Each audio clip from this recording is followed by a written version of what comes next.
Esta é uma obra baseada em um relato real. Os nomes e os lugares foram trocados para preservar identidades. O que você vai ouvir é a história completa, como foi registrada, sem omitir nenhum detalhe.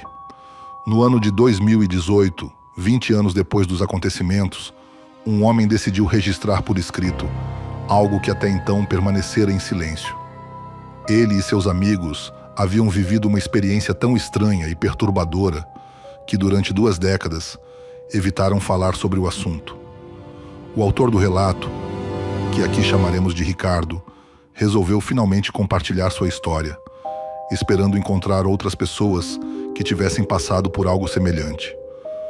Ele se recorda de uma noite gelada de julho de 1998, no interior de um pequeno município gaúcho de fronteira com o Uruguai. Ricardo tinha 20 anos, seus amigos entre 18 e 22.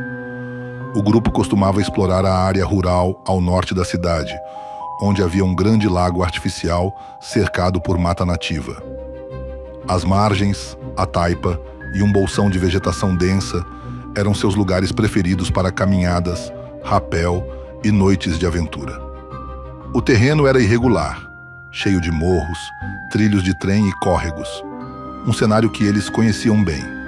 Um dos amigos, Aguinaldo, trabalhava numa quadra de futebol society, instalada dentro de um antigo armazém.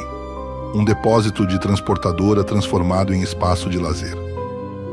O prédio media cerca de 50 metros de comprimento por 21 de largura, com paredes de 6 metros e teto metálico em forma de tonel, atingindo 12 metros no ponto mais alto.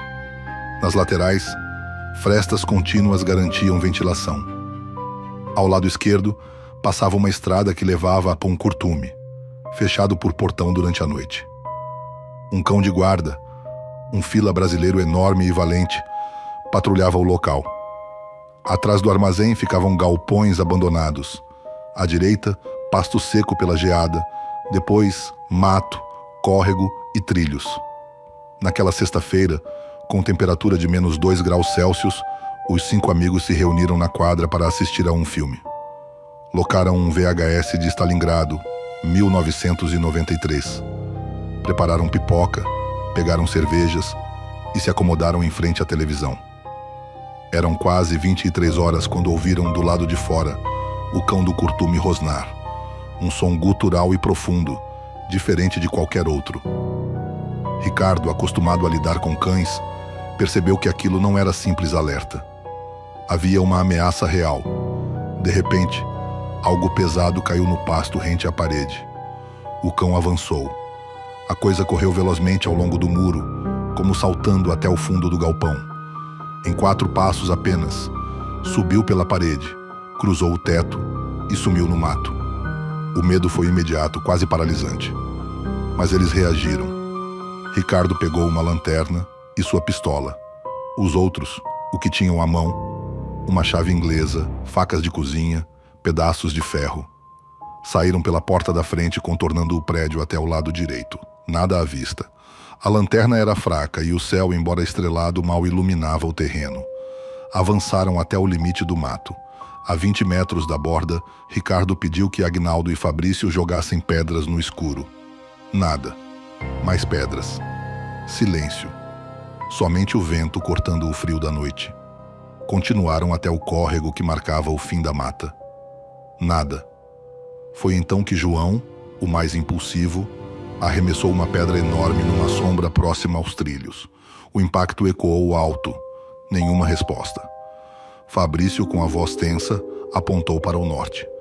Ricardo iluminou a direção e viu o movimento. À luz da lua, uma silhueta escura. Parecia um homem baixo, de roupas pretas e balaclava. Mas quando o ser virou a cabeça, seus olhos brilharam, grandes e afastados demais para serem humanos. O ser se ergueu e se moveu em passos longos, quase saltos, até desaparecer na escuridão. Eles recuaram, decidiram se preparar. Voltaram às casas, pegaram armas, botas, facas, lanternas potentes. João trouxe sua cadela pastora alemã, branca. Fabrício trouxe uma câmera fotográfica e um binóculo.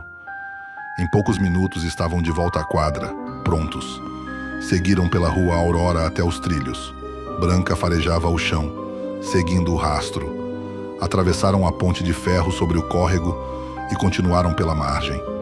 A cadela estava em alerta total. Ricardo pensava no que seria aquela criatura. Um homem, um animal ou algo pior. Branca parou subitamente diante de uma trilha que levava ao lago. Seguiram por ali. Após 800 metros, chegaram à barragem. A cadela foi direto à água, latindo dos dois lados da taipa. Eles acreditaram que o ser havia entrado no lago. Mergulhar estava fora de questão. Seria suicídio sob aquele frio. Decidiram contornar o lago pela margem leste. Enquanto caminhavam sobre a barragem, 2 cuidavam do lado seco, 2 da água. Branca no centro. A lua refletia sobre o lago, bela e inquietante. Na extremidade leste, começava uma estrada de terra que levava à rodovia. Nada foi encontrado, até que Branca rosnou em direção ao morro. Eles se deitaram, armas apontadas. Um tatu cruzou o caminho, mas a cadela continuou fixa. A tensão aumentava. "Tem pedra aqui", disse Fabrício. Apoiaram as lanternas no chão e começaram a lançar pedras no mato. Nada. Aguinaldo arremessou uma com força. Um estalo. Madeira quebrando. Algo grande rolando pelo barranco. Ricardo gritou: "Não atirem!" Mas não era uma pessoa. Ali estava ele novamente.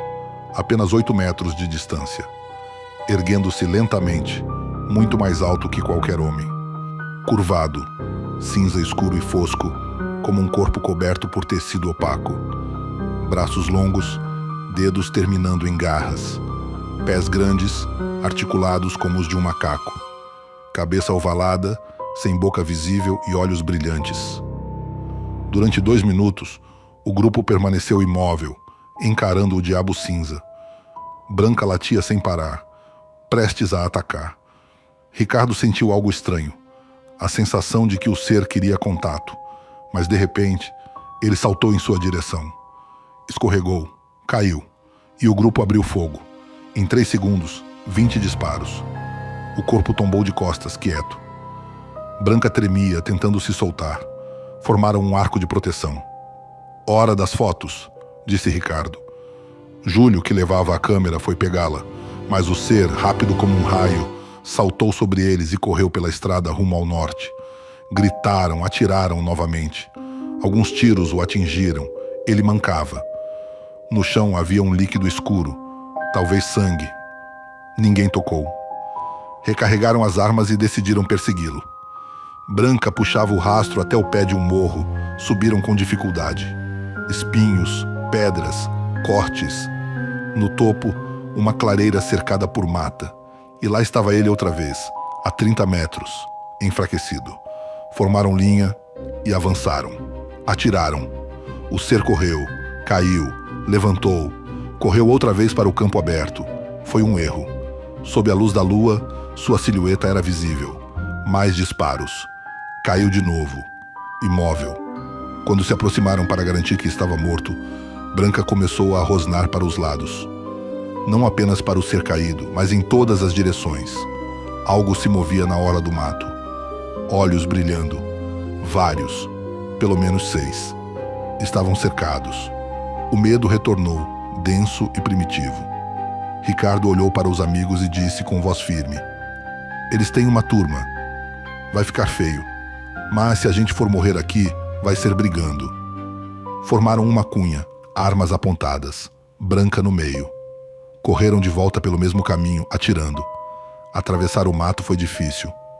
Sombras se moviam nas árvores, olhos refletiam a luz. Ricardo gritava ordens, mantendo o grupo unido. Quando chegaram à parte íngreme, desceram um a um, escorregando. Ricardo foi o último, cobrindo a retaguarda com tiros. Estava no último carregador. Ao alcançar a base, atravessaram a rodovia, cortaram pelo mato até os trilhos e seguiram até a quadra. O sol nascia no horizonte. Naquela manhã, cada um foi para casa em silêncio. Desde então, Branca passou a dormir dentro da quadra, sempre alerta. Nunca mais olharam o mato da mesma forma. Anos depois, Ricardo passou a investigar fenômenos sobrenaturais e lendas. Viajou por cidades do centro-oeste e norte. Ouviu histórias de ufólogos, sertanejos e garimpeiros. Nada se comparava ao que viu em 1998. Apenas um relato, em 2017, lembrava o caso. Um cão morto por algo semelhante. Muitos diriam que era coisa de outro mundo. Mas Ricardo questiona. Se fossem seres de outro planeta, por que se moveriam a pé, escalando paredes, sem armas, sem comunicação? Por que buscariam refúgio e não ataque? 20 anos depois, ele ainda não tem respostas. Mas o que viu naquela noite gelada, ele nunca mais esqueceu. O que quer que tenha sido, homem, fera ou algo além da razão humana, foi real o suficiente para mudar a vida de todos os que o enfrentaram. E assim termina o relato do Diabo Cinza, a criatura que, em uma noite fria no sul do Brasil, deixou para trás apenas medo, perguntas e um silêncio que dura até hoje.